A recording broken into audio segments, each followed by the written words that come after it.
Fala aí, galera, beleza? Sou o professor Dani. Hoje a gente vai estudar em física térmica, uma parte da física térmica chamada termodinâmica, ok?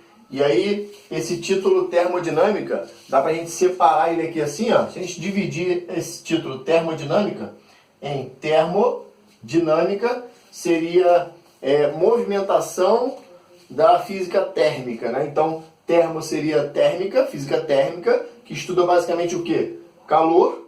E a parte de dinâmica, que estuda basicamente trabalho, tá? Então, quando a gente fala que a termodinâmica estuda as transformações entre calor e trabalho, eu estou querendo dizer que em termodinâmica a gente estuda, por exemplo, as transformações de energia mecânica em energia térmica ou energia térmica em energia mecânica.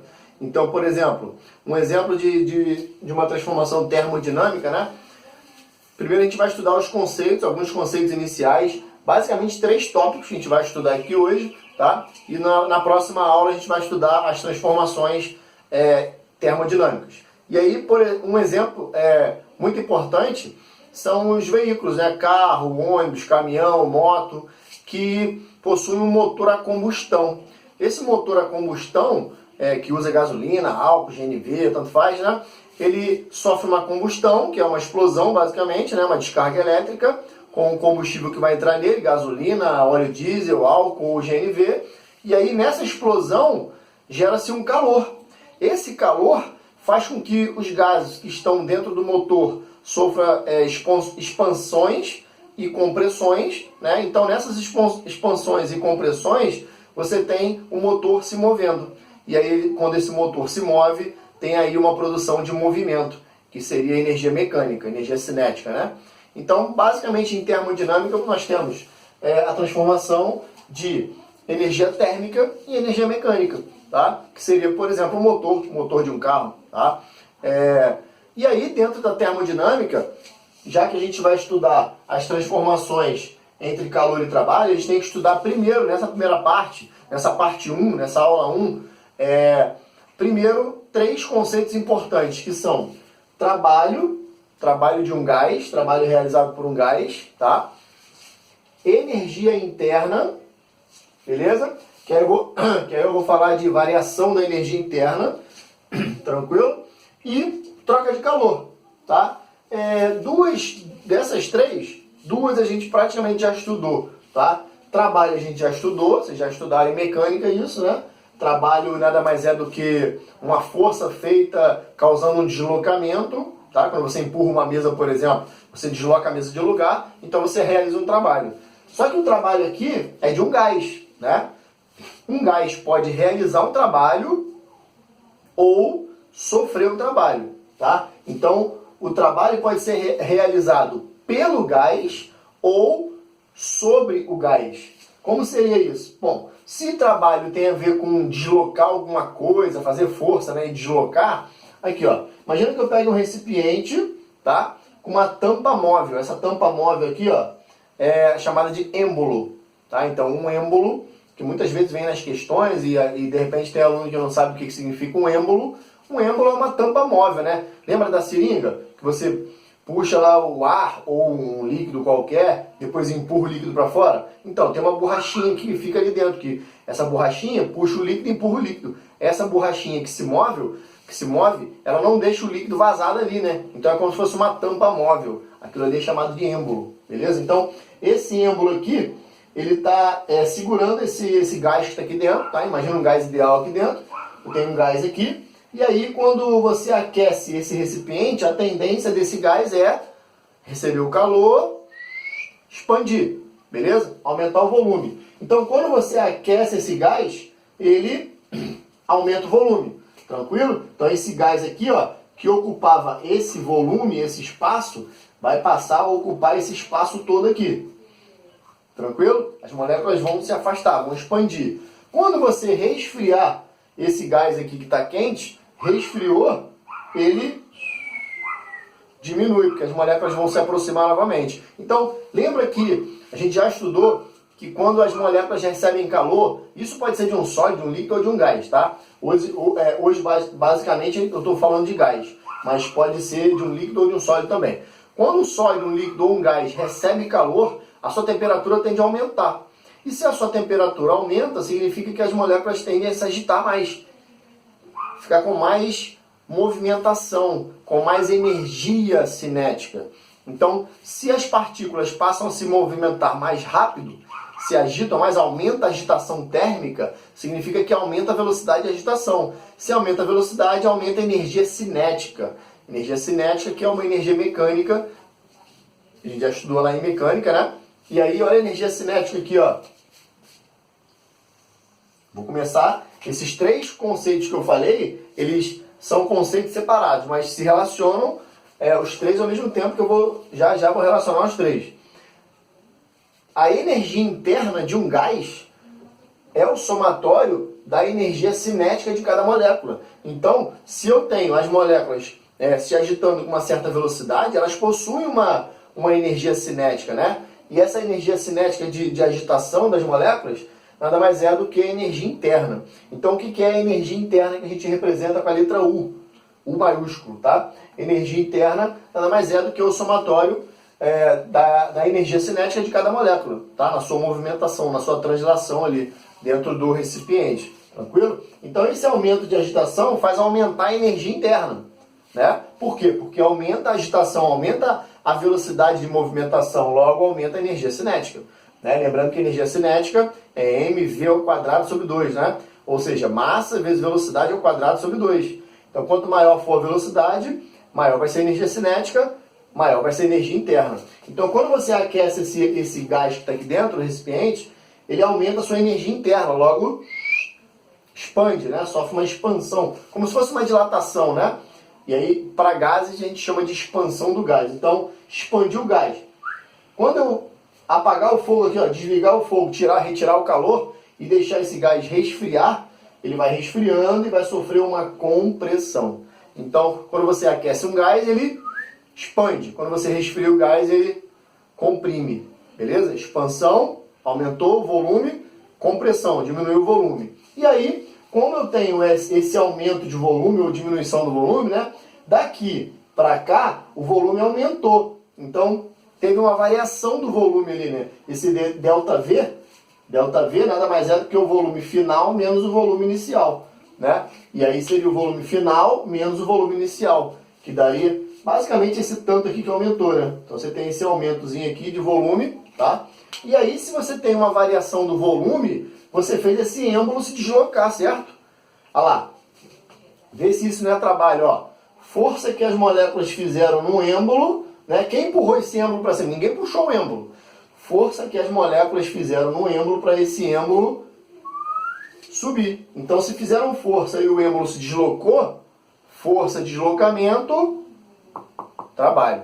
Beleza? Então, seria um trabalho mecânico, né? Agora, para calcular o trabalho desse gás, que o gás fez, né, na expansão ou na compressão, porque vai ter trabalho tanto expandindo quanto comprimindo.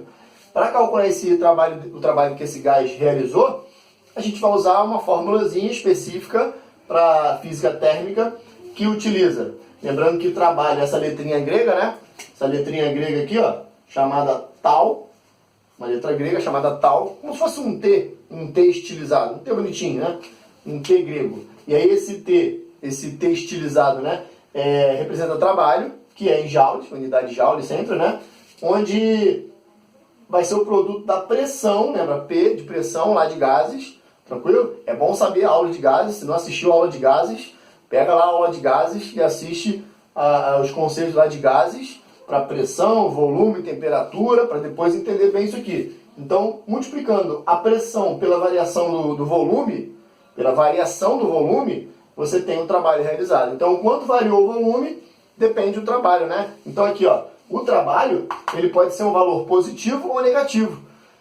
Se ele expandir o gás, ele vai realizar o trabalho, tá? E quando ele realiza o trabalho, é quando a variação do volume é positiva. Ó, daqui para cá, ó, aqueceu, a variação foi positiva, porque aumentou o volume, né? Então o trabalho é positivo, logo sofreu uma expansão. Quando eu resfriar isso aqui, ó, daqui para lá, resfriou, o volume diminuiu. Se o volume diminuiu, a variação tende a ser negativa, logo ele sofreu uma compressão. Beleza? Então os conceitos estão todos relacionados, tá? Na aula anterior de gases, eu já tinha falado que pressão pode ser usada a unidade Newton por metro quadrado, ou PA, que significa Pascal, né?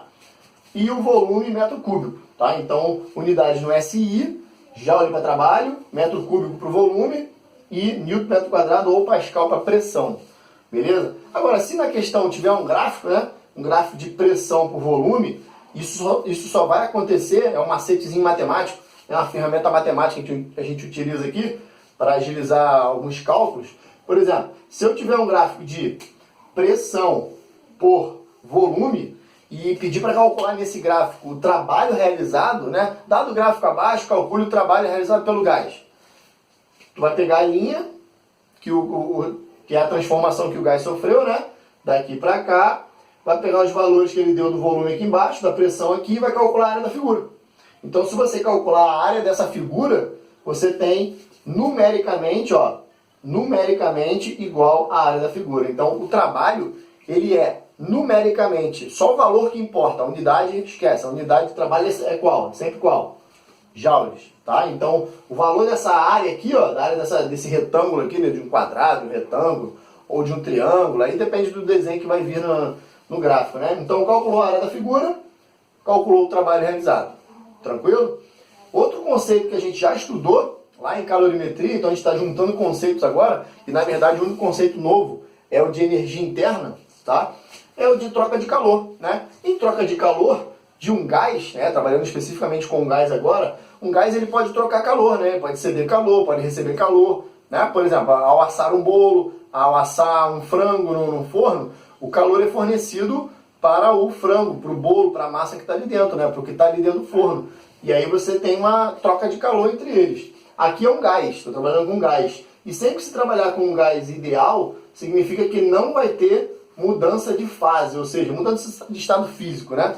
Então, para um gás ideal, ou também chamado de gás perfeito, tá?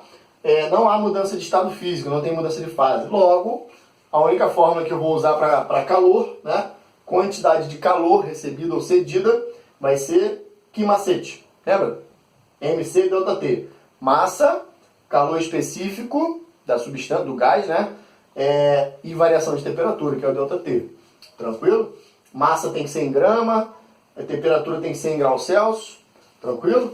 E aí, para fechar a parte termodinâmica, é o conceito que a gente não estudou ainda, que é o de energia interna. Já falei que a energia interna é o quanto você tem de movimentação das moléculas, né? Ou seja, o somatório da energia cinética de cada molécula no gás, tá? Que a gente pode calcular por essa formulazinha aqui, ó. Energia interna é 3 meios de nRT, né? Você já viu essa fórmula aqui, essa parte da fórmula aqui, ó, nRT, que vem lá de gases, equação de Clapeyron, que é PV igual a nRT. Então, esse pedacinho de nRT é o mesmo lá dos gases, né?